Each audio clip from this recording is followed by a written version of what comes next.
اس لیے قرآن مجید میں اور سنت رسول میں اس کی بہت تاکید آئی ہے. اس کو ادا کرنے والے کامیاب اور اس سے گریز کرنے والوں کا برا انجام اس آیت میں بتایا گیا ہے، جس کا ہم اب مطالعہ کریں گے. تو سورہ مریم کی آیت 59 ہے وَخَلَفَ مِن بَعْدِهِمْ خَلْفٌ وَخَلَفَ مِن بَعْدِهِمْ خَلْفٌ، اور پھر ان کے بعد، من بعدہم ان کے بعد، خلف یعنی کہ خلفہ جو ہے ان کے پھر ان کے بعد، یعنی کن کے بعد؟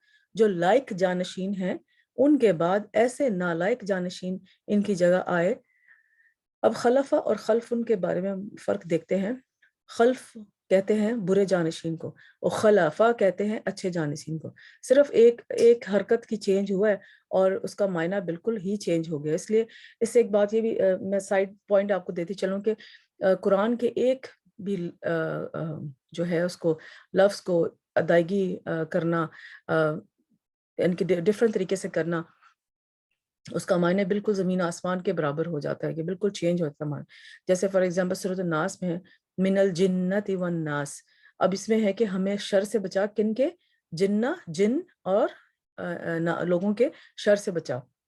اب اگر کسی نے جنہ کے بجائے جنہ کہہ دیا، من الجنت والناس، کہ ہمیں شر سے بچا، جنت کی شر سے بچا، تو اس کا ٹوٹل ہی مطلب ڈفرینٹ ہو جاتا ہے. اس لیے تجوید سیکھنا اس معاملے میں بہت امپورٹنٹ ہے، اور لفظوں کی ادائیگی کرنا، کسی کو سنانا. اور یہ نہیں کہ آپ نے ایک دو دفعہ کسی سے استاد سے پڑھ لیا. آپ کوشش کریں کہ آپ ہر سال بعد کسی کو اپنا جو ہے وہ قرآن ضرور سنائیں، کسی استاد کو یا کسی اچھے ایسے بندے کو جس نے تجوید میں اجازہ لیا ہو،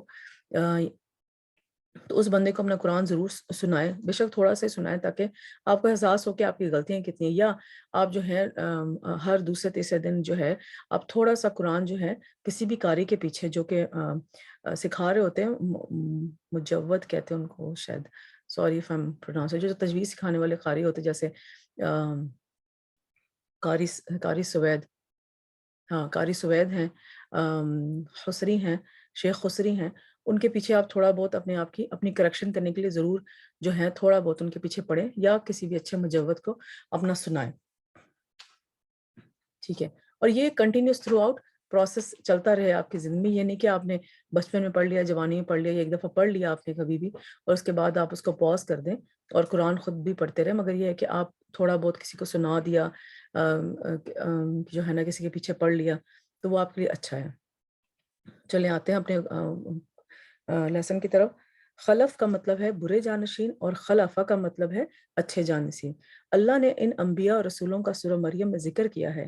ابراہیم علیہ السلام، موسیٰ علیہ السلام، عیسیٰ علیہ السلام اور ادریس علیہ السلام کا ذکر کرنے کے بعد اللہ نے ان کی تعریف کی، اور اس کے بعد اللہ نے اپنا یہ فرمان ذکر کیا وَخَلَفَ مِن بَعْدِهِمْ. اب خلفہ جو ہے اچھے جانشین کون ہے؟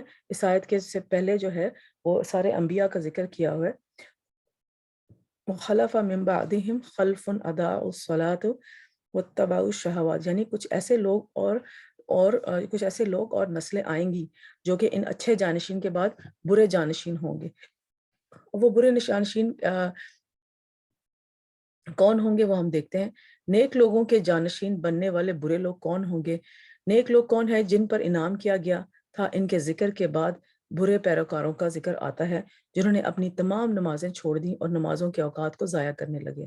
لائک ہمارے آباء و اجداد نے، ہمارے علماء نے، ہمارے انبیاء کرام نے اور صحابہ کرام تابعین نے کبھی نماز کے جو بارے میں جس طرح سے احتیاط انہوں نے کی ہے نماز کی، ان کے اوقات کی، ان کے جو ہے نماز کو پڑھنے کی اور نماز میں خوش و خضوع لانے کی، بھاگ کے دل سے نماز پڑھنے کی، نماز کی طرف بھاگ کے جانے کی. اب حضور صلی اللہ علیہ وسلم اپنے گھر والوں کے ساتھ بہت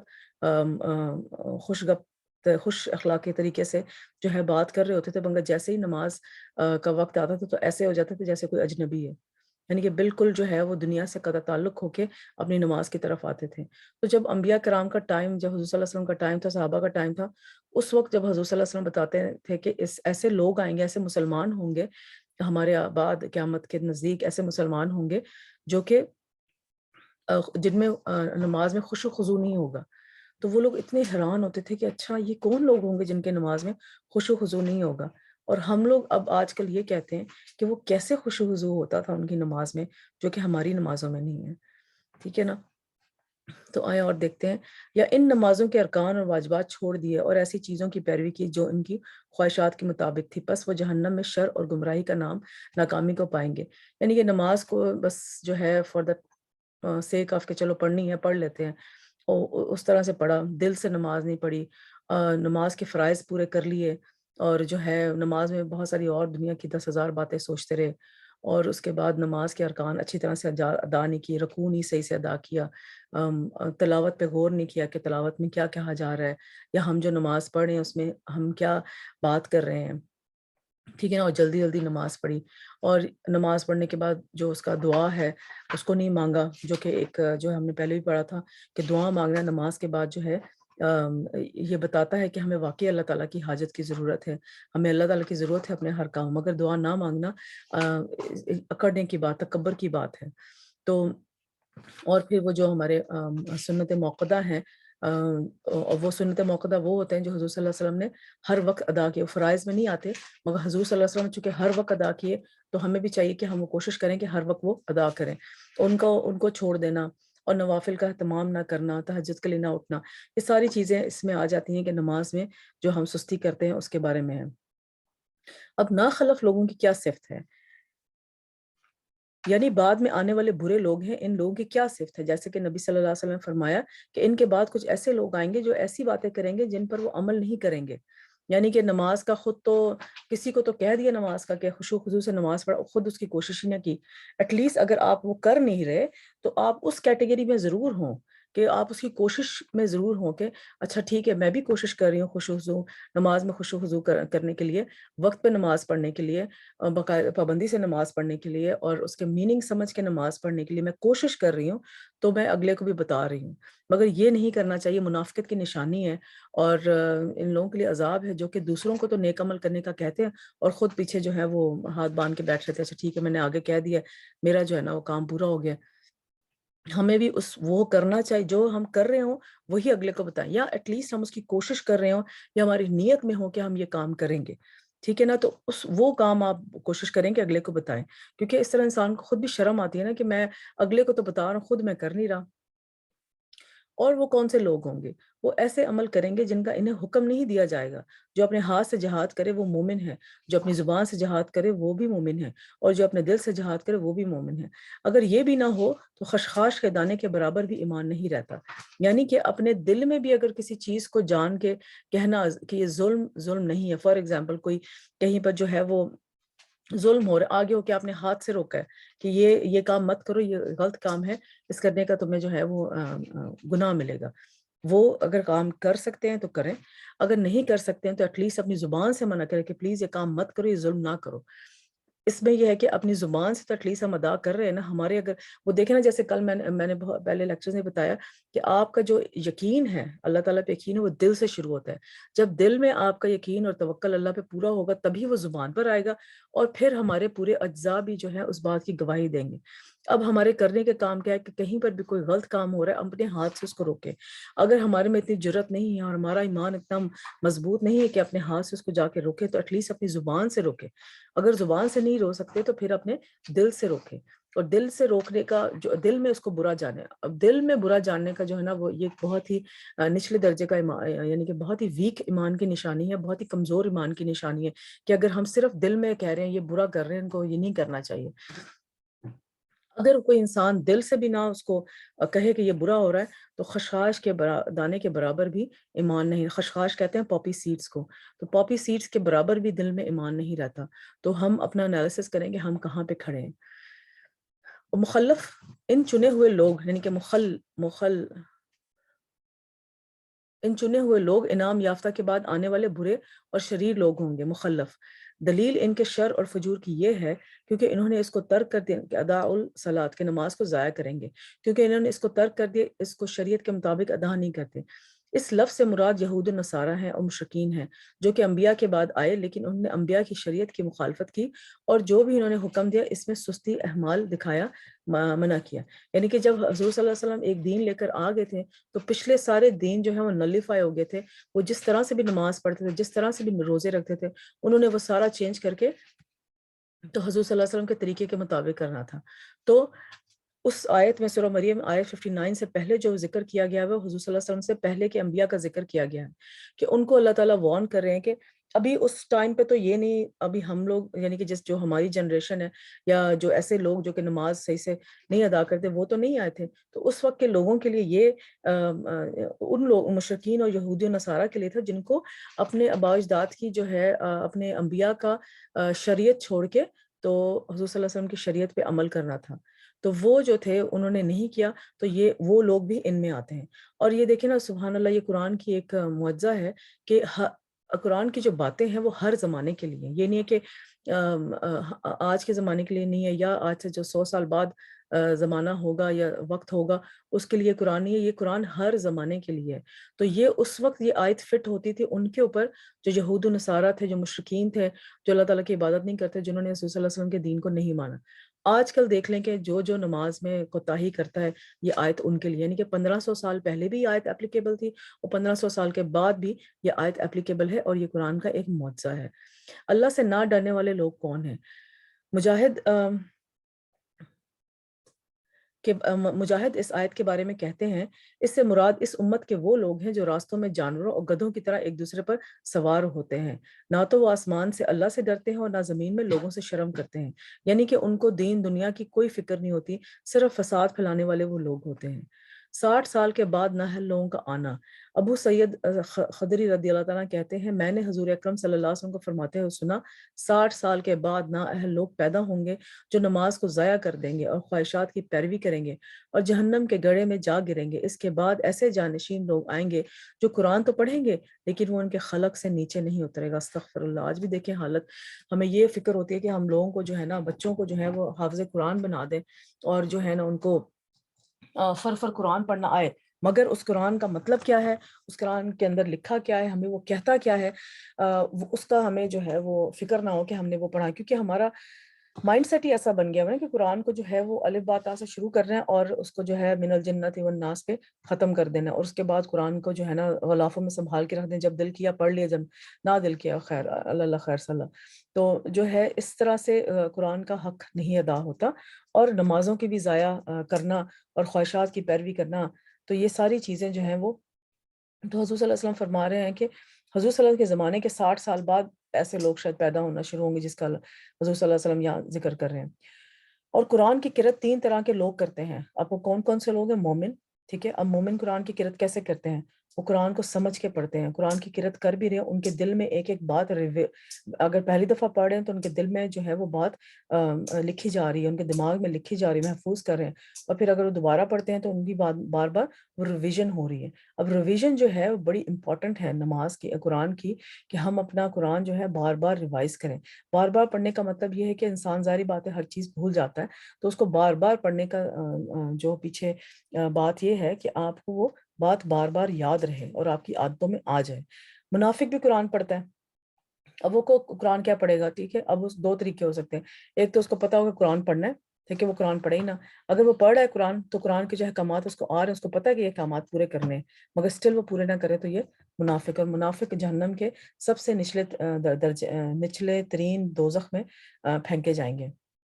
فاجر، حدیث کے راوی بشیر کہتے ہیں کہ میں نے ولید سے پوچھا کہ یہ 3 طرح کے لوگ کیسے ہیں، تو انہوں نے کہا منافق تو اس کا انکار کرنے والا ہوتا ہے، فاجر اس کے ذریعے کھاتا ہے، اور مومن اس پر ایمان رکھتا ہے۔ فاجر جو ہے وہ بھی قرآن پڑھتا ہے، اور جو ہے قرآن پڑھا کے یا قرآن پڑھنے سے وہ اپنی اس نے آمدن لگائی ہوئی ہے، اور جو ہے وہ قرآن پہ اس طرح سے عمل نہیں کرتا جس طرح سے کرنا چاہیے۔ فار ایگزامپل، جو بھی قرآن پڑھانے والے لوگ ہیں وہ جو ہے وہ انہوں نے اپنی ایک سیٹ رکھی ہو اجرت، کے میری یہ اجرت جو ہے مجھے چاہیے، یا اتنی تنخواہ اس نے رکھی ہو کہ یہ مجھے، تو فکس تنخواہ رکھنا جو ہے کوئی اچھی بات نہیں، ٹھیک ہے۔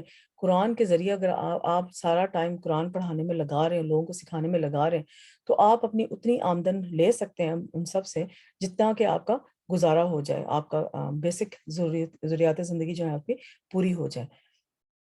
مگر یہ ہے کہ وہ قرآن سکھانا بھی ایسا ہو کہ آپ خود بھی ایک چلتا پھرتا قرآن ہو، اور دوسروں کو بھی ایک چلتا پھرتا قرآن بنانے کی کوشش کریں۔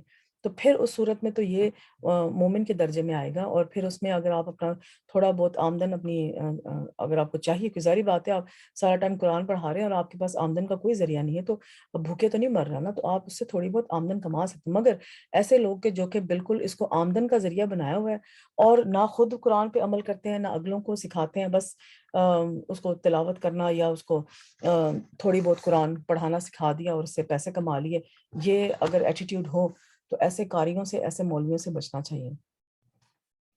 ادا الصلاۃ، اس میں اہم فریضہ ضائع کرنے والے کی بات ہوئی ہے کہ اہم فریضہ ہمارا کیا ہے؟ نماز۔ بعد میں برے آنے والے لوگوں کی صفت میں پہلی صفت یہ ہے کہ انہوں نے اپنی نمازوں کو ضائع کیا۔ نماز کو ضائع کرنے کے متعلق بعض اہل علم کہتے ہیں کہ یہاں اس سے نماز کو مکمل طور پر چھوڑ دینا ہے، یعنی کہ وہ لوگ جو کہ نماز پڑھتے ہی نہیں سرے سے۔ بعض علماء کہتے ہیں کہ وہ لوگ جو نماز یہ وہ لوگ ہیں جو نماز چھوڑ دیتے ہیں، کبھی چھوڑ دیتے ہیں کبھی، اور بعض کہتے ہیں کہ یہ وہ لوگ ہیں جو نماز کو اس کے آخری وقت تک مؤخر کر دیتے ہیں، یعنی کہ اچھا ابھی پڑھ لیتا ہوں، ابھی پڑھ لیتا ہوں، ابھی پڑھ لیتا ہوں۔ اور بعض کہتے ہیں کہ یہ وہ لوگ ہیں جو نمازوں کے اوقات کو ضائع کرتے ہیں کہ بالکل آخر میں جب نماز ختم ہو، چلو چلو فٹافٹ میں نماز پڑھ لوں، وہ سب بھاگم دوڑی میں نماز پڑھ لی۔ اور بعض کہتے ہیں کہ یہ وہ لوگ ہیں جو ارکان اور واجبات کو ضائع کرتے ہیں، کہ جو نماز کے جو رکن ہے، قیام، رکوع، سجدہ، ان کو پراپرلی ادا نہیں کرتے، اور واجبات کو ضائع کرتے ہیں کہ جو سنت موقدہ ہے اور باقی جو واجبات ہیں نماز کے، ان کو ضائع کرتے ہیں۔ ادا الصلاۃ، فرض نمازوں کو چھوڑنے والے، مسجد کو ویران کرنے والے۔ اور حسن بصری کہتے ہیں کہ اس سے مراد وہ لوگ ہیں جنہوں نے مساجد کو بیکار اور خالی کر دیا ہے اور کھیتی باڑی کو لازم کر دیا، یعنی کہ اپنے رزق کمانے میں اتنے زیادہ مگن ہو گئے ہیں کہ انہوں نے نمازوں کو جو ہے وہ ان کی پرائرٹی ہی نہیں رہی نماز۔ اگر انسان کوئی رزق کی تلاش میں نکلتا ہے، کوئی جاب کی تلاش میں نکلتا ہے، تو اس میں اگر وہ اپنی نماز کو پرائرٹائز کر کے نکلتا ہے کہ میں نماز کی پرائرٹی رکھوں گا، اور جہاں پہ مجھے جاب ملی، جہاں پہ میری نماز کی پرائرٹی کو دھیان میں رکھا گیا اور میں وہاں جاب کروں گا تو یا کروں گی، تو اس کا مطلب ہے کہ وہ اپنی نمازوں کی حفاظت کر رہا ہے۔ جیسے کل بھی ہم نے پڑھا کہ اللہ تعالیٰ نے رزق جو ہے وہ ایک مخصوص لکھ دیا ہے، ایک لکھ دیا۔ اگر آپ جتنی مرضی کوشش کریں، آپ تھوڑی کوشش کریں جس میں جو ہے آپ اپنے نماز اور عبادات کا خیال رکھ سکیں، اپنے صلہ رحمی کر سکیں، اپنے رحم کے رشتوں کے ساتھ آپ ایک سوسائٹی میں ایک فائدہ مند انسان بن سکیں، اپنے خاندان کے لیے ایک فائدہ مند انسان بھی، اتنا رزق کمانا کافی ہے۔ اس سے زیادہ اگر آپ جاتے ہیں، ٹھیک ہے، تو وہ جو ہے وہ پھر آپ کی عبادات میں خلل پیدا ہوگا، آپ کے رشتوں میں خلل پیدا ہوگا، جس کا کہ اللہ تعالیٰ نے بالکل اجازت نہیں دی ہوئی، بلکہ رشتوں میں خلل پیدا کرنے سے اللہ تعالیٰ نے ان کا حساب کتاب لینے کا کہا ہوا ہے، کہ ان کا حساب، اور جس کا حساب کتاب ہوا وہ تو گیا، وہ تو گیا۔ تو ہمیں اللہ تعالیٰ حساب کتاب سے بچائے، سیدھا سیدھا بس اللہ تعالیٰ کہے کہ میں نے معاف کر دیا، تم جاؤ جنت میں، ٹھیک ہے نا۔ اس کے لیے ہمیں کرنا کیا ہے کہ ہم اپنی نمازوں کا دھیان رکھیں، اپنے حقوق العباد کا دھیان رکھیں، اور رزق کے لیے اتنی بھاگ دوڑ کریں جتنی کہ اللہ تعالیٰ نے، جتنی کہ ہمیں ہماری ضروریات زندگی پوری ہو جائے۔ نمازوں کو مؤخر کرنے والے، کہ لیٹ کرنے والے، ابن مسعود اور ابراہیم کہتے ہیں کہ انہوں نے کہا انہوں نے نماز کو اس کے وقت سے مؤخر کر دیا۔ سعید بن مسیب کہتے ہیں کہ وہ شخص ہے جو کہ ظہر نہیں پڑھتا یہاں تک کہ عصر ہو جاتی ہے، اور عصر نہیں پڑھتا یہاں تک کہ سورج غروب ہو جاتا ہے۔ اب سم ٹائمز یہ ہوتا ہے کہ لوگ کہتے ہیں اچھا چلو رات کو ساری اکٹھی نمازیں پڑھ لیں، میرے پاس ٹائم نہیں ہے، تو اس طرح جو ہے نا یہ کرنا صحیح نہیں ہے۔ اب کوشش کریں کہ وقت پہ نماز کو، اس کی ادائیگی جو ہے وقت پہ کریں، اور جو ہے ان کو قضا کر کے ساری اکٹھی رات کو نہ ہی پڑھیں تو بہتر ہے۔ جس طرح سے نماز پڑھنے کا حکم دیا گیا، اسی طرح سے نماز کو ادا کرنا چاہیے۔ نماز کو لیٹ کرنا ہی نماز کو ضائع کرنا ہے، یعنی کہ اب ہم مختلف طریقے پڑھے ہیں کہ نماز کو ضائع کرنے کا مطلب کیا ہے۔ تو کچھ علماء کہہ رہے ہیں نماز کو ضائع کرنا کہ ٹوٹلی چھوڑ دینا، کچھ کہہ رہے ہیں کہ پارشلی چھوڑ دینا، کچھ کہہ رہے ہیں کہ اس کے رکن نہیں صحیح ادا کرنے، اس کو لیٹ کر کے پڑھیں، آخری وقت میں پڑھیں، ساری نمازیں اکٹھی کر کے پڑھیں، تو ساری جو ہے یہ چیزیں نماز کو ضائع کرنے کی کیٹیگری میں آتے ہیں۔ لوگوں نے ابن مسعود سے پوچھا کہ نماز کو ضائع کرنے کا کیا مطلب ہے، تو انہوں نے کہا اس سے مراد نماز کو اتنی دیر سے پڑھنا ہے کہ اس کا وقت ہی نکل جائے۔ تو یعنی کہ جیسے عصر کی نماز کا ٹائم ہے تو کوشش کریں جلدی پڑھ لیں، بار بار ونڈو سے باہر دیکھ رہے ہیں اچھا سورج ابھی ہے، نظر آ رہا ہے، نظر آ رہا ہے، نظر آ رہا ہے، اور جب وہ بالکل ہی تھوڑا سا نظر اچھا چلو اب نماز پڑھ لیتے ہیں یعنی کہ باقاعدہ پلاننگ کے ساتھ نماز کو لیٹ کرنا۔ تو ان لوگوں نے کہا کہ ہم یہ سمجھتے تھے کہ نماز کو چھوڑ دینا اسے ترک کرنا ہے، تو انہوں نے کہا اگر وہ نماز کو چھوڑ دیتے تو وہ کافر ہو جاتے۔ اب کچھ علماء کے نزدیک نماز کو چھوڑ ہی دینا، جان بوجھ کے نماز کو چھوڑ دینا، وہ انسان کافر ہو جاتا ہے۔ تو اللہ تعالیٰ ہمیں سے بچائے۔ نماز کی طرف سستی سے آنا اور دکھاوے کی نماز پڑھنا، اللہ کو کم ہی یاد کرنا۔ سورۃ النساء 142 میں ہے، بے شک منافق لوگ اللہ سے دھوکہ بازی کر رہے ہیں، حالانکہ وہ انہیں دھوکہ دینے والا ہے، اور جب وہ نماز کے لیے کھڑے ہوتے ہیں تو سست ہو کر کھڑے ہوتے ہیں، لوگوں کو دکھاوے کرتے ہیں اور اللہ کو یاد نہیں کرتے مگر بہت کم۔ یعنی کہ نماز پڑھ رہے ہیں، جب کوئی نظر آئے کہ کوئی پتہ لگ گیا کہ کوئی آ گیا کمرے میں، تو نماز اس طرح سے پڑھنا شروع کر دینا کہ بس ہم سے تو بیسٹ نماز کوئی پڑھ ہی نہیں سکتا، یعنی کہ لوگوں کو دکھاوے کے لیے نماز پڑھنا۔ ایسی نماز جو ہے وہ منافقت کی نشانی ہے، اللہ تعالیٰ نے یہاں پہ سورہ النساء میں بتا دیا۔ نماز لیٹ کرنا نفاق کی علامت ہے۔ ایک اور منافقت کی علامت کیا ہے کہ نماز کو لیٹ کر کے پڑھنا۔ یہ تو منافق کی نماز ہے کہ سورج کو بیٹھے دیکھ رہتا ہے، جب وہ شیطان کے دونوں سینگوں کے درمیان میں ہوتا ہے تو کھڑا ہو کر 4 ٹھونگے مارنے لگ جاتا ہے، اس میں اللہ کا ذکر نہیں کرتا مگر بہت تھوڑا۔ صحیح مسلم کی حدیث ہے جو پہلے میں نے بات کا ذکر کیا۔ نماز کو بھاری ہونا، حضور صلی اللہ علیہ وسلم نے فرمایا بے شک منافقوں پر سب سے زیادہ بھاری عشاء اور فجر کی نماز ہے۔ ٹھیک ہے، اب عشاء کی نماز کیوں بھاری، ہم پہ بھاری کیوں ہوتی ہے؟ سارا دن ہم اپنے آپ کو اتنی بری طرح سے تھکا لیتے ہیں کہ رات کو جب عشاء کے ٹائم پہ ہم نے نماز پڑھنے کا جو کرتے ہیں تو اتنے تھک چکے ہوتے ہیں کہ اس وقت جو ہے وہ ہمیں ظاہری باتیں بھاری لگنی ہے۔ تو وہی بات آ گئی کہ اپنی لائف کو بیلنس اس طرح سے کریں کہ رات کا ٹائم جب آئے تو نماز عشاء کا ٹائم جب آئے تو اس میں جو ہے ہمیں نماز عشاء بھی ہم اسی طرح سے پڑھیں جس طرح ہم باقی نمازیں خوش ہو کے پڑھتے ہیں۔ اور فجر کی نماز، اب رات کو بیٹھ کے جو ہے وہ باقی سارے کام کرتے رہیں گے مگر یہ ہے کہ رات کو سونے کی جلدی تیاری نہیں کریں گے تاکہ صبح فجر کی نماز ضائع نہ ہو جائے۔ پھر بھی اگر انسان سے پھر بھی اگر ضائع ہو جاتی ہے رات کی نا، تو پھر اس میں جو ہے وہ اللہ تعالیٰ اس میں ضرور برکت ڈالے گا اور اس کو جو ہے اللہ تعالیٰ ضرور صحیح کرنے کی کوشش کرے گا، مگر آپ اپنی طرف سے بھی تو کوشش کریں نا کہ رات کو جلدی سونا اور رات کو جو ہے وہ ٹائم پر سونا۔ اور پھر وہی بات آ گئی، اپنے آپ کو اتنا نہ تھکائیں کہ اتنی گہری نیند سو جائیں کہ فجر کی نماز کی پتہ ہی نہ ہو کہ فجر کی نماز بھی پڑھنی ہے یا فجر کی نماز کے ٹائم پہ آنکھ ہی نہ کھلے۔ تو یہ ساری باتیں جو ہیں وہ نماز کو ضائع کرنے کا سبب بنتی ہیں۔ تندرست ہونے کے باوجود نماز کی طرف نہ آنا۔ سید بن مسیب رحمۃ اللہ کہتے ہیں کہ وہ لوگ حی علی الصلاح حی علی الفلاح کے الفاظ سنتے ہیں اور تندرست اور صحیح سالم ہونے کے باوجود نماز پڑھنے نہیں آتے، یعنی کہ ہمیں بار بار کہا جا رہا ہوتا ہے کہ صلاح کی طرف آؤ، اپنی فلاح کی طرف آؤ، اپنی سکسیس کی طرف آؤ۔ تو سکسیس ہماری نماز ہے، سننے کے باوجود ہٹے کٹے بیٹھے ہوں گے مگر نماز پڑھنے کے لیے نہیں آئیں گے۔ حضور صلی اللہ علیہ وسلم اپنے آخری ایام میں بھی اپنے صحابہ کے 2 کندھوں کے اوپر سوار ہو کے نماز کے لیے جاتے تھے کہ وہ نماز پڑھنے جاؤں گا جماعت کی۔ عمدگی سے نماز نہ پڑھنا۔ ابو ہریرہ رضی اللہ تعالیٰ سے روایت ہے، کہتے ہیں کہ اللہ تعالیٰ نے ایک دن ہمیں نماز پڑھائی، حضور صلی اللہ علیہ وسلم نے ایک دن ہمیں نماز پڑھائی، پھر مڑے اور فرمایا اے فلاں تم نے اپنی نماز اچھی طرح ادا کیوں نہیں کی؟ کیا نمازی کو دکھائی نہیں دیتا جب وہ نماز پڑھتا ہے کہ اس نے کس طرح نماز ادا کی؟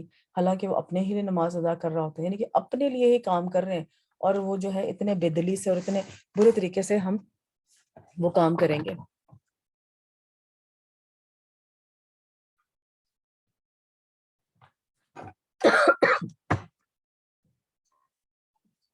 جلدی جلدی پڑھنا۔ حذیفہ رضی اللہ تعالیٰ عنہ سے مروی ہے کہ انہوں نے ایک آدمی کو نماز پڑھتے ہوئے دیکھا، اس نے نماز میں کمی کی، یعنی نماز تیز تیز پڑھ رہا تھا۔ حذیفہ نے اس سے کہا تم کتنے عرصے سے ایسی نماز ادا کر رہے ہو؟ اس نے کہا 40 سال سے۔ انہوں نے کہا تم نے 40 سال سے کوئی نماز نہیں پڑھی؟ اگر تم ایسی ہی نماز پڑھتے ہوئے مر جاؤ تو محمد صلی اللہ علیہ وسلم کی فطرت ملت کے علاوہ ہی مرو گے۔ پھر کہا بے شک اس ایک آدمی ہلکی نماز پڑھنے کے باوجود اسے مکمل اور اچھی طریقے سے ادا کر سکتا ہے۔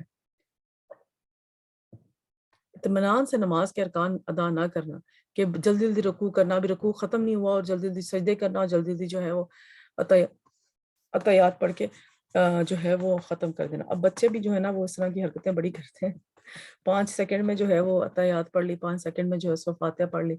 تو آپ کوشش کیا کریں کہ بچے جب نماز شروع میں بچوں کو نماز سکھاتے ہیں تو بچے اس وقت تو بڑا دھیان رکھتے ہیں نماز کا، مگر ود ٹائم جو ہے وہ تھوڑا بہت احساس ختم ہو جاتا ہے نماز کا۔ تو یہ ہے کہ وقتاً فوقتاً بچوں کی نماز چیک کیا کریں، بچوں کو کہا کریں کہ میرے سامنے ذرا اونچی آواز میں نماز پڑھو کہ میں پتہ لگے کہ جو ہے وہ ان کو ڈائریکٹ تنقید نہ کریں، کہ تم نے نماز بہت تیز پڑھی ہے اور تم نے صحیح نماز نہیں پڑھی، آپ ان کو کہ چلے میں آج آپ کی نماز چیک کرتی ہوں بغیر تنقید کیے، اور پھر ان کو دکھائیں کہ اچھا یہ تو تھوڑی ڈفرینٹ لگ رہی تھی نماز جو کہ آپ باقی نمازیں پڑھتے ہو، تو پھر ان کو ذرا آہستہ آہستہ آرام سے سمجھائیں کہ جی نماز جو ہے وہ آرام آرام سے پڑھنی چاہیے، یہ منافقت کی نشانی ہے، یہ اللہ تعالیٰ کو پسند نہیں ہے، جس طرح بھی آپ کے بچے کا مزاج ہو سننے کا۔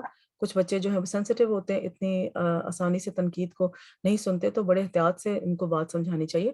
اور ویسے ہی بچے کو جو ہے وہ فرض نماز جو ہے 10 سال کے بعد ہو جاتی ہے، 10 سال کے بعد ان کو لازمی نماز پڑھائیں۔ 10 سال سے پہلے 6 سال میں بچہ جو ہے وہ قرآن پڑھنا، الف با تا پڑھنا وہ سیکھ لیتا ہے، اور نماز پڑھنا بھی سیکھ سکتا ہے بچہ۔ تو ایک ایمپل ٹائم ہوتا ہے ہمارے پاس، 3-4 سال ہوتے ہیں بچے کو نماز کی عادت ڈالنے کا، اس میں بھی بچوں کی نماز کی عادت نہ پڑے تو یہ قصور بچوں کا نہیں ہے، ماں باپ کا قصور ہے۔ تو اس حدیث کو ہم پڑھتے ہیں۔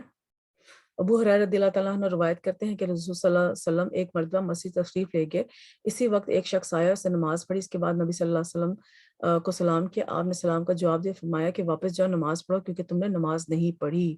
وہ لوٹ گیا اور اس نے ویسے ہی نماز پڑھی جیسے اس نے پہلے پڑھی تھی، پھر آیا نبی صلی اللہ علیہ وسلم کو سلام کیا، آپ نے کہا واپس جاؤ نماز پڑھو کیونکہ تم نے نماز نہیں پڑھی۔ تو اسی طرح 3 مرتبہ ہوا۔ پھر اس نے کہا اس ذات کی قسم جس نے آپ کو حق کے ساتھ بھیجا، میں اس سے بہتر ادا نہیں کر سکتا، لہٰذا آپ مجھے سکھا دیجیے۔ تو بیچارے کو پتہ ہی نہیں ہونا، تو آپ نے فرمایا جب تم نماز کے لیے کھڑے ہو تو تکبیر کہو، اس کے بعد جتنا قرآن تمہیں یاد ہو اس کو پڑھو، پھر رکوع کرو یہاں تک کہ اطمینان سے رکوع کرو، پھر سر اٹھاؤ یہاں کہ سیدھے کھڑے ہو جاؤ، پھر سجدہ کرو یہاں تک کہ اطمینان سے سجدہ کرو، پھر سر اٹھاؤ یہاں تک کہ اطمینان سے بیٹھ جاؤ، اور اپنی نماز اسی طرح پوری کرو۔ یعنی کہ اطمینان کے ساتھ جب سجدے میں آپ جائیں، فار ایگزامپل قیام میں کھڑے ہیں تو آپ کو پوری اپنی پوزیشن پتہ ہو، سورۃ فاتحہ پڑھنے سے پہلے آپ پوری پوزیشن پتہ ہو کہ آپ کی آنکھیں کہاں ہیں، آپ کا جو ہے وہ آپ کھڑے کس طرح سے ہیں، سیدھا کھڑے ہیں کہ نہیں کھڑے، آپ نے ہاتھ کہاں باندھے ہوئے، ہاتھ باندھنے میں آپ نے احتیاط کی ہوئی کہ آپ کا رائٹ ہینڈ جو ہے وہ لیفٹ ہینڈ کو پوری طرح سے اوپر کور کیا ہو، انگوٹھا انگوٹھے کے اوپر ہو اور چھوٹی انگلی کے اوپر ہو، آپ کا جو ہے وہ پاؤں کیسے ہیں، کھلے ہوئے ہیں، بند ہیں، یا آپ کے پاؤں جو ہے جب آپ جماعت میں کھڑے ہیں تو آپ کے پاؤں دوسرے بندے کے پاؤں کے ساتھ مل رہے ہیں کہ نہیں مل رہے، کیونکہ وہ ملنا ضروری ہے، ادروائز اس میں شیطان آ جاتا ہے۔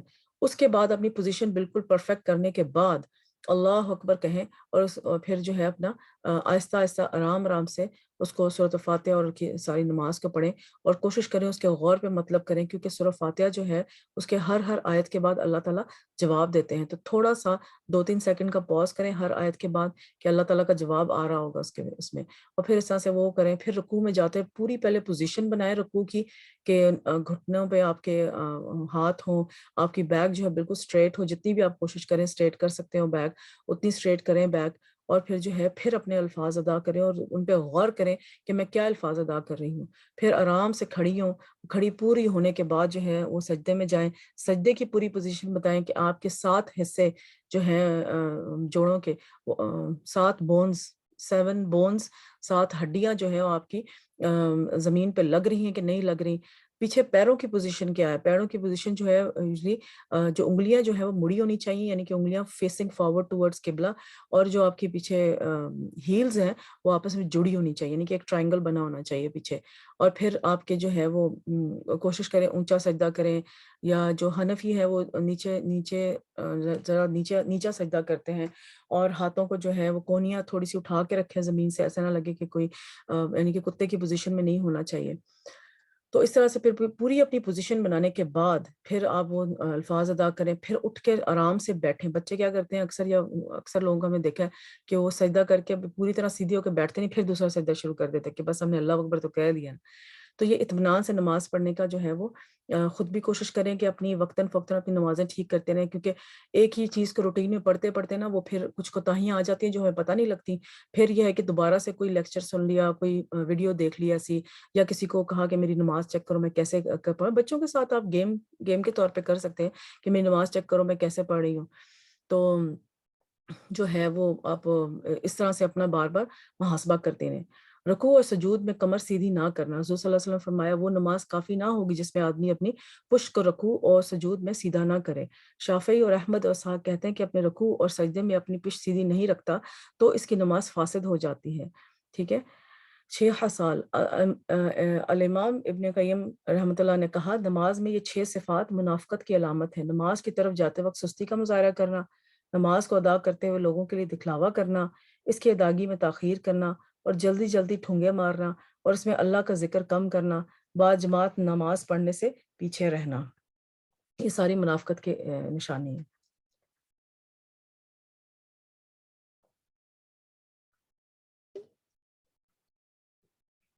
تو خلاصہ کیا ہوا کہ جو وضو مکمل کرنے اور رکوع اور سجود کو مکمل کرنے کی حفاظت نہ کرے وہ نماز کی حفاظت کرنے والا نہیں ہے۔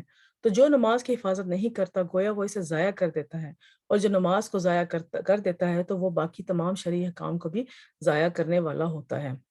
نماز ایک ایسی چیز ہے جو کہ ہم دن میں 5 دفعہ پڑھتے ہیں۔ جب ہم اس میں ہر چیز کو ہر اس کے سنت، اس کے واجبات، اس کے فرائض نماز کے جو ہیں ان کو صحیح طرح سے ادا کرنے کی کوشش کریں گے تو 5 دفعہ ہمیں ایک ریمائنڈر ملتا ہے کہ ہم نے کیئرفل ہو کے کام کیسے کرنا ہے، یعنی کہ میٹیکولس طریقے سے کام کیسے کرنا ہے۔ اگر ہم نماز میں احتیاط کریں گے نا، ہم اپنے سارے باقی معاملات، ایمانیات ہوں، ہماری اخلاقیات ہوں، ہماری عبادات ہوں، ان سب میں بھی ہم ویسے ہی احتیاط کریں گے جیسے کہ نماز میں کرتے ہیں۔ کیونکہ نماز ایک 5 وقت نمازیں جب انسان پڑھتا ہے تو وہی ایک ہی چیز کو 5 دفعہ کر رہا ہے انسان ہر روز، تو اس میں کتنی زیادہ محتاط اس کی طبیعت ہو جائے گی، وہ ہر کام کو کرتے ہوئے بہت زیادہ محتاط ہوگا۔ اور جو نماز میں جو ہے اپنے آپ کو سیدھا اور اس نے نہیں کیا تو وہ باقی معاملات میں بھی کیسے محتاط ہو سکتا ہے۔ تو نماز ایک قسم کی ہماری بہت ساری عادات کے علاوہ اس چیز کی بھی پریکٹس ہے۔ ایک تو فوکس، آج کل بچوں کا جو ہے نا بہت بڑا مسئلہ ہے، ہر دوسرا بچہ ڈاکٹر کے پاس پہنچا ہوتا ہے اس کو فوکس کا ایشو ہے، اور سم ٹائمز ایسا ہوتا ہے کہ فوکس کا ایشو یہاں تک اس کو سوشل ایشوز ہو جاتے ہیں اس بیچارے بچے کے ساتھ کہ وہ جو ہے اس کو میڈیسن سٹارٹ کرنی پڑتی ہیں۔ تو ایسے میں بچوں کو، اور دیکھیں نا فوکس کا ایشو شروع بھی کب ہوتا ہے، 4-5 سال کی عمر میں، اور ہم اسی وقت بچوں کو نماز کی عادت اور نماز پڑھانے کی وہ کوشش کرواتے ہیں۔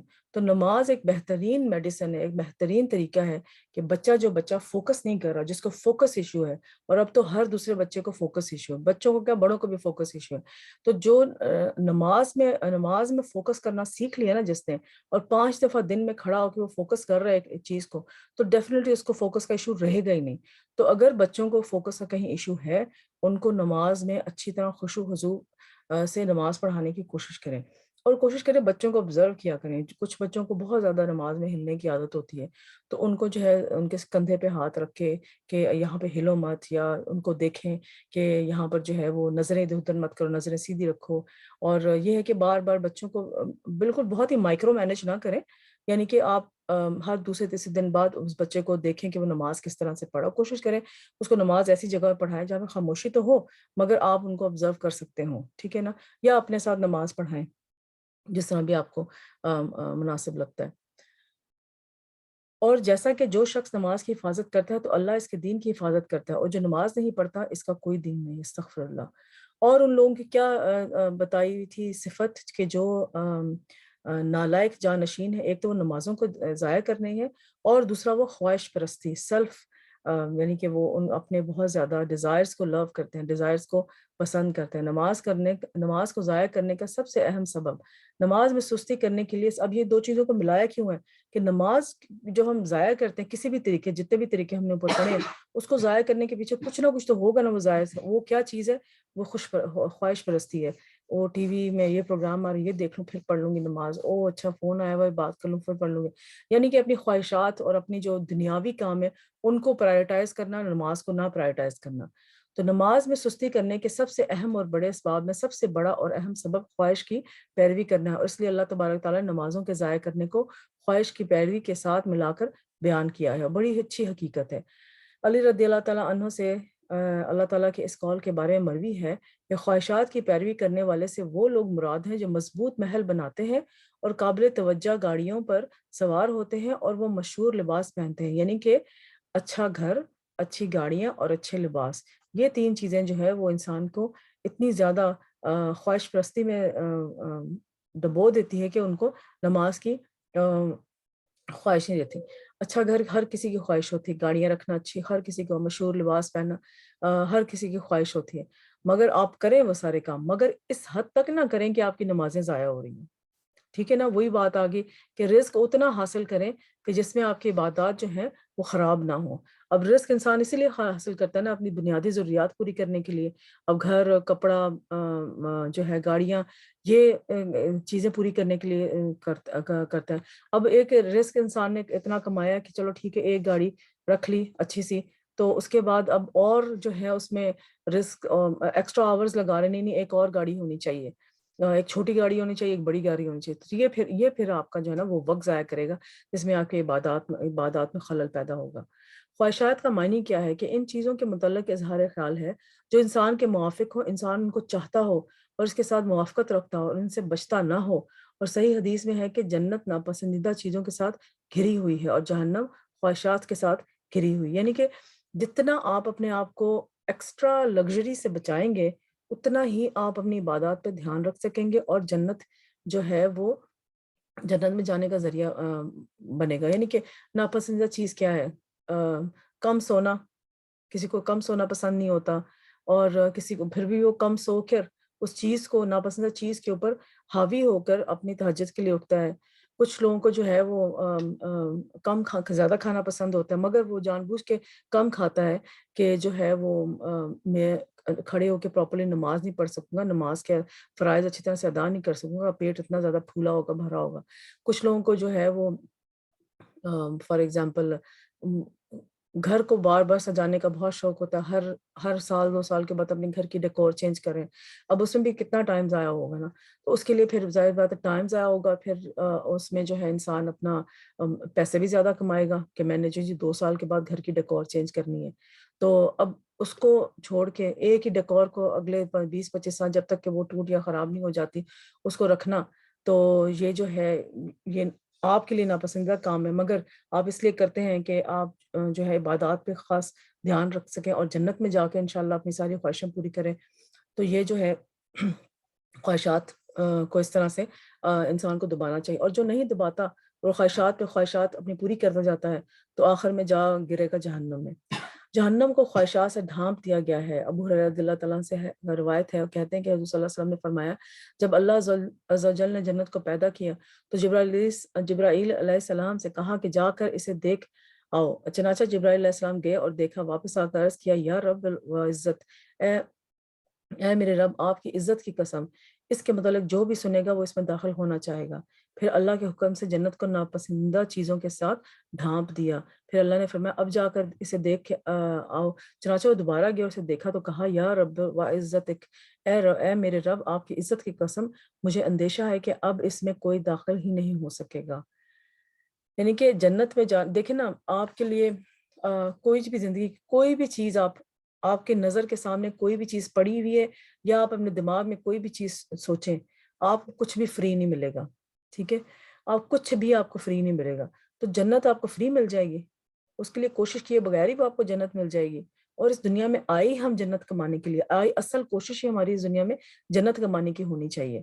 ہم باقی ساری چیزوں پہ اپنی جو ہے وہ جان لگا رہے ہیں, اور جو ہے وہ اس پہ اپنا جان مال اور ہر چیز لگا رہے ہیں, نہیں لگا رہے تو جنت کو حاصل کرنے کے لیے اپنی جان مال اور اپنی جو ہے نا وہ نفس کو اس کے تابع نہیں کر رہے کہ ہم جنت میں جانے والے بن جائیں.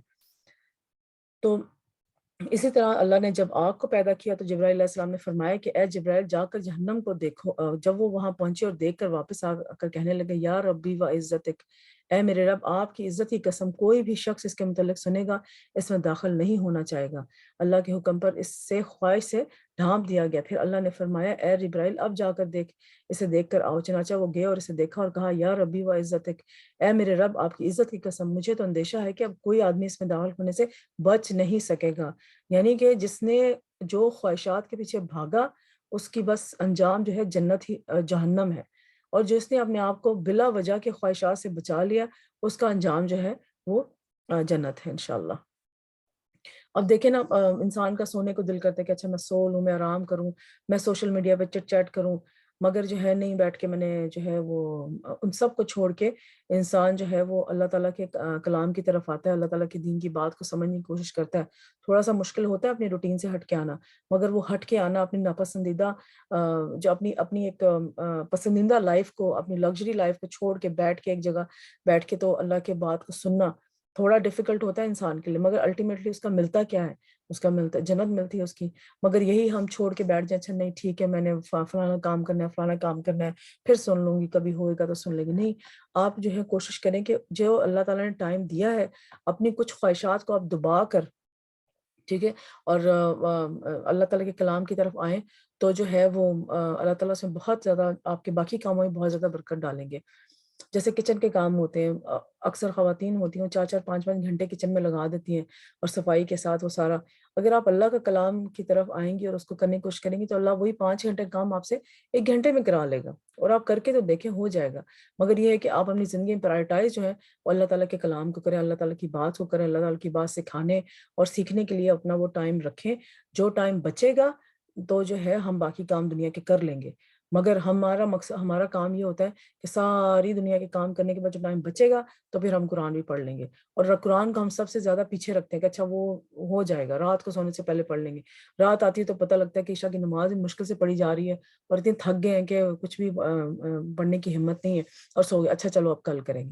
اور وہی کل کرتے کرتے کرتے اگر آپ اپنا قرآن کا ایک کیلنڈر بنائیں نا، تو اس میں اکثر یہ ہوتا ہے کہ ایک جو آپ نے فار ایگزامپل کوئی ٹریکر فٹ کیا ہوا ہے، آپ نے انسٹال کیا ہوا ہے، تو ٹریکر میں ایک دن آپ نے ٹیک کیا اور اس کے بعد قرآن کو اسی طرح پرائرٹائز نہ کر کے اور اس کو سیکنڈ پرائرٹی دے کے رکھا، تو آپ دیکھیں کچھ دنوں بعد کہ آپ نے 15-20 دن مس کر دیے. اس ٹریکر کو جب آپ انالائز کریں گے 15-20 دن مس کر دیے، وہ قرآن نہیں پڑھا.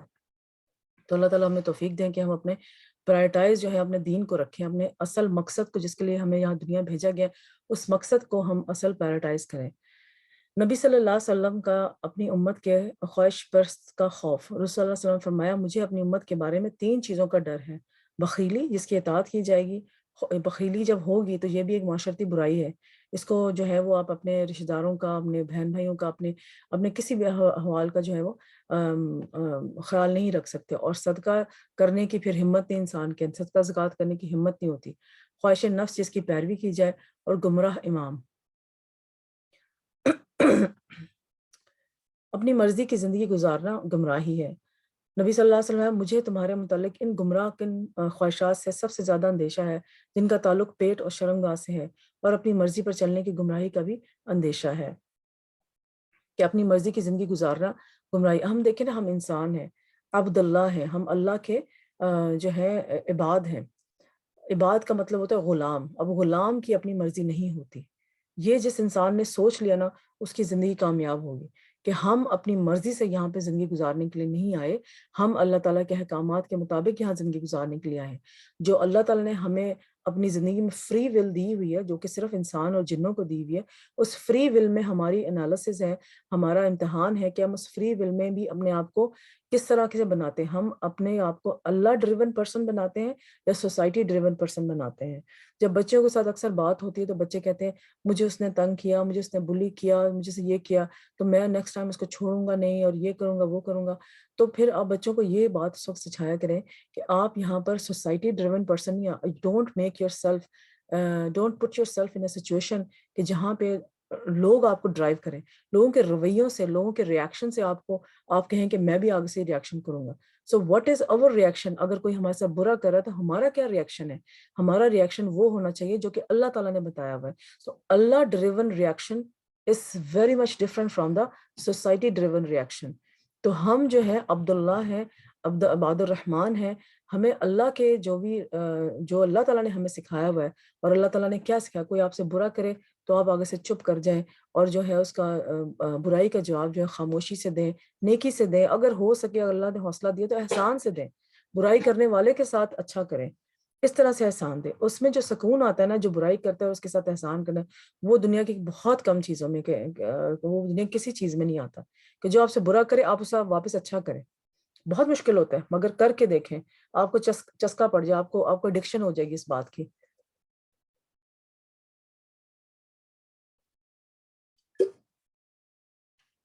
پھر آگے دیکھتے ہیں.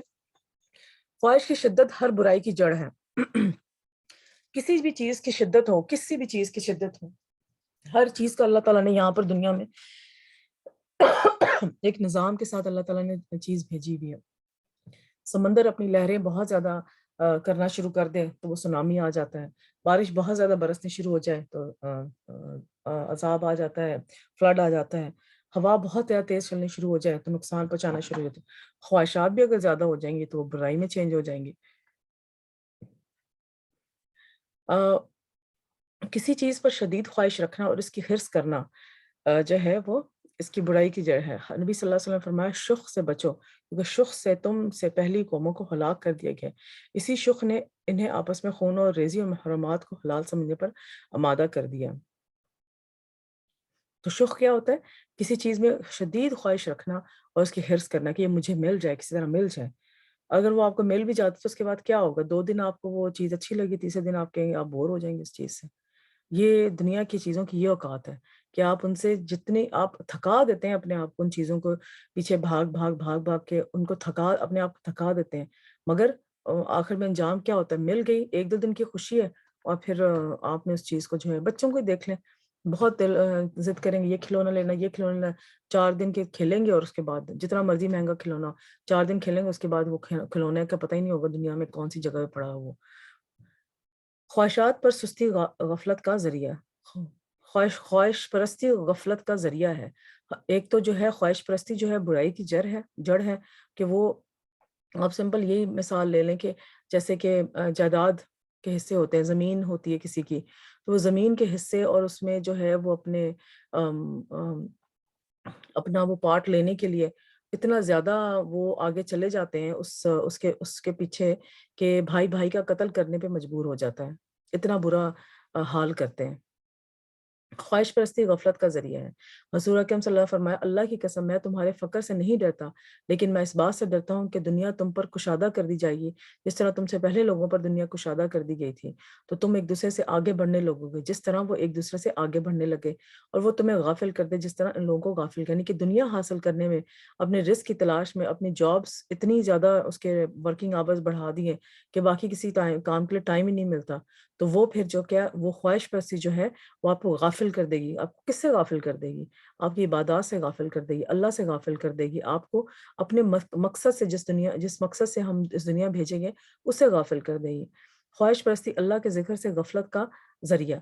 سو منافقون میں ہے اے ایمان والو تمہارے اموال اور تمہاری اولاد تمہیں اللہ کی یاد سے غافل نہ کریں. جو لوگ ایسا کریں گے وہی لوگ خسارہ اٹھانے والے ہوں گے. خواہشات کے پیچھے چلنا فرائض سے غافل کرنے کا ذریعہ ہے. سمپل سی بات ہے. آپ بہت زیادہ ایک چیز کو جو ہے وہ امپورٹنس دینا شروع کر دیں گے تو نمازیں تو آپ کی ضائع ہوں گی نا. خواہش پرستی اللہ کے حکام کو بوجھ بنانے کا ذریعہ بھی ہے.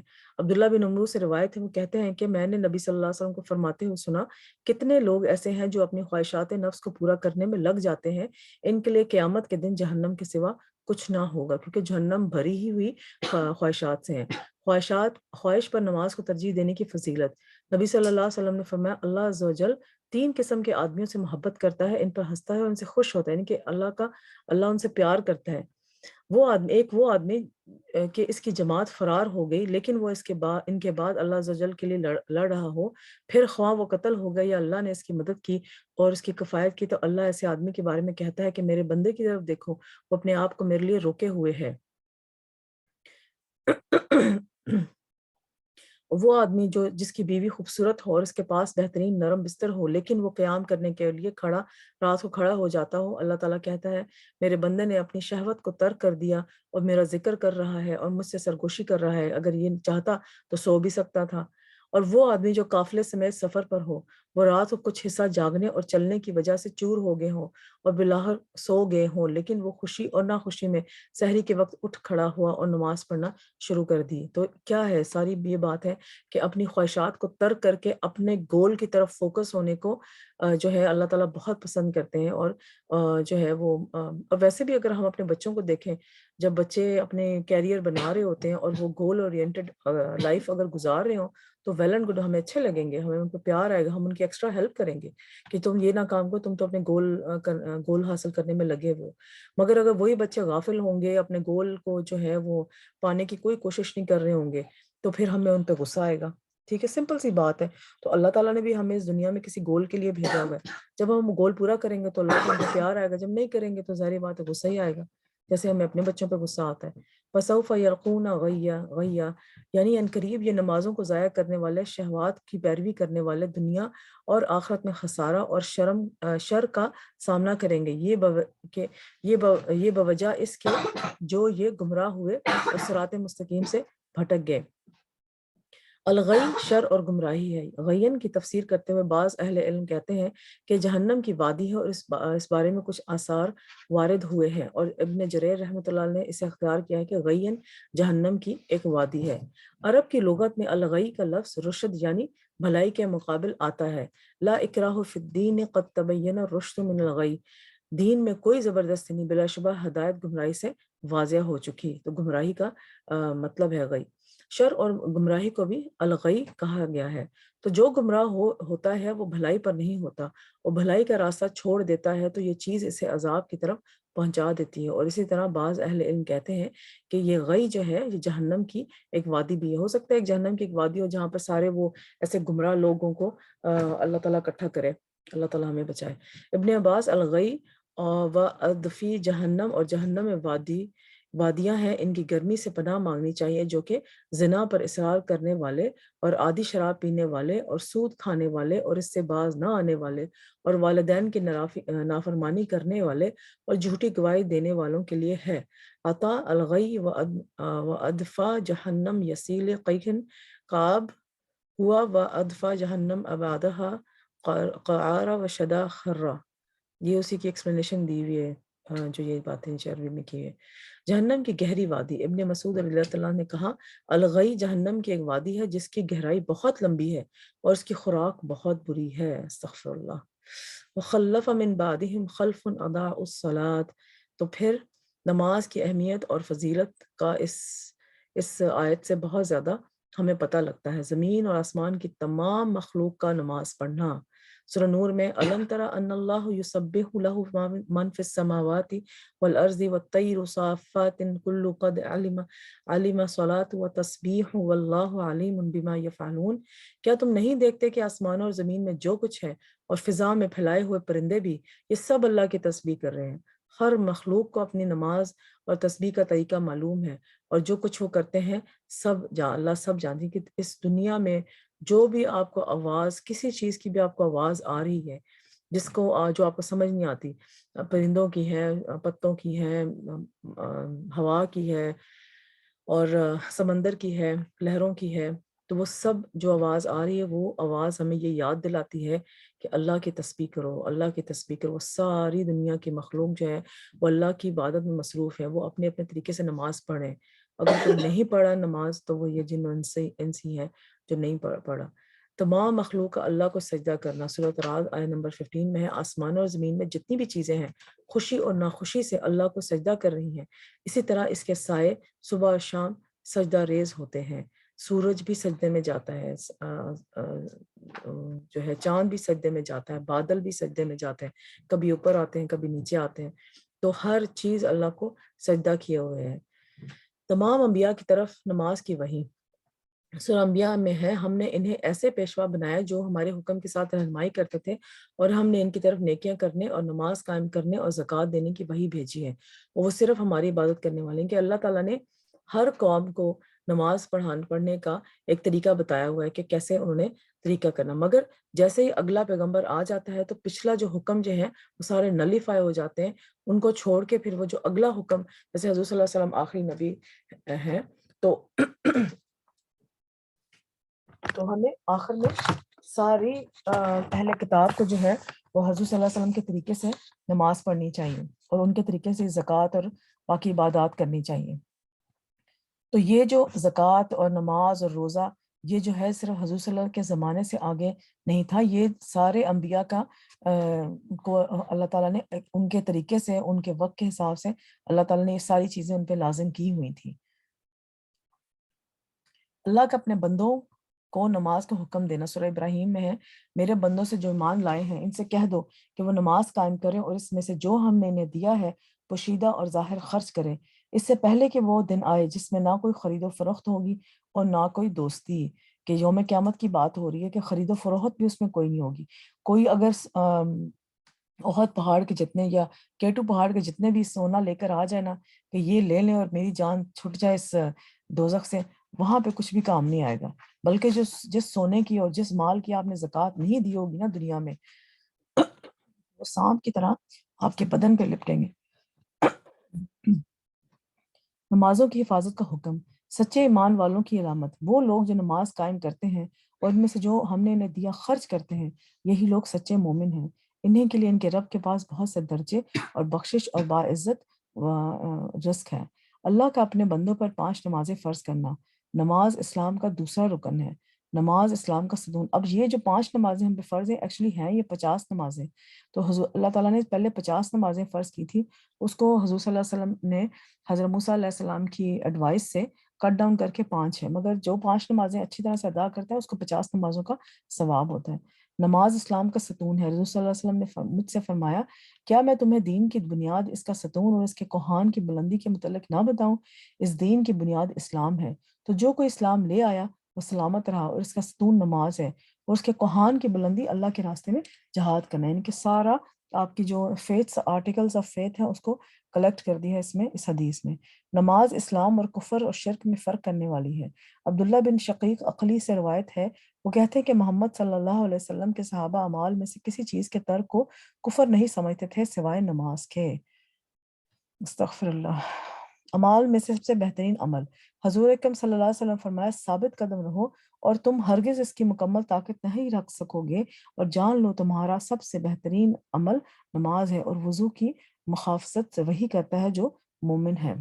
نماز ایسا فریضہ ہے جو کسی سے کسی بھی حال میں ساقط نہیں ہو سکتا۔ آپ صلی اللہ علیہ وسلم نے فرمایا، کھڑے ہو کر نماز پڑھو، اگر اس کی بھی طاقت نہ ہو تو بیٹھ کر، اور اگر اس کی بھی طاقت نہ ہو تو پہلو کے بر لیٹ کر، اور اگر آپ کو ایسے خدشہ ہو کہ دشمن جو ہے وہ آپ کے پیچھے بھاگ رہا ہے اور آپ کی نماز کا وقت آ گیا ہے، تو آپ بھاگتے بھاگتے بھی اپنی فرض نماز ادا کر سکتے ہیں۔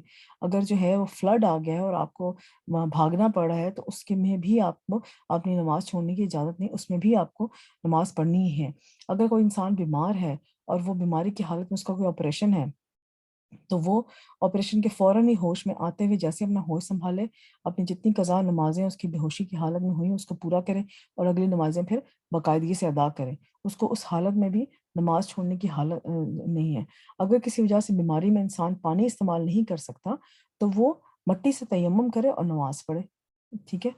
تو اپنے آپ کو، اور عرب کے زمانوں میں بھی دیکھیں نا کہ اس وقت جو ہے پانی کی قلت ہوتی تھی وہاں پہ، عربوں کے زمانے میں، حضور صلی اللہ علیہ وسلم پانی کی قلت، اور صرف آب زمزم تھا وہاں پہ ایک سورس آف واٹر، باقی تو کوئی ایسا کوئی سسٹم نہیں تھا جس سے پانی حاصل کیا جا سکے۔ تو اس میں زیادہ تر لوگ جو تھے اپنے آپ کو پاک کرنے کے لیے جب حاجت کے لیے جاتے تھے اپنے، تو اس میں جو ہے اپنے آپ کو مٹی سے ہی صاف کرتے تھے۔ ان کو پانی تو نہیں ہوتا تھا ان کے پاس کہ پانی لے کر جائیں، تو اپنے آپ کو مٹی سے صاف کرتے تھے۔ تو وہ صحابہ کرام کے زمانے میں، رسول اللہ کے زمانے میں جب وہ لوگ پاک ہو جاتے تو ہم لوگ بھی پاک ہو جائیں گے اگر مٹی سے۔ تو یہ ہے کہ مقصد بتانے کا یہ ہے کہ بہانہ کوئی نہیں ہونا چاہیے نماز کو چھوڑنے کا۔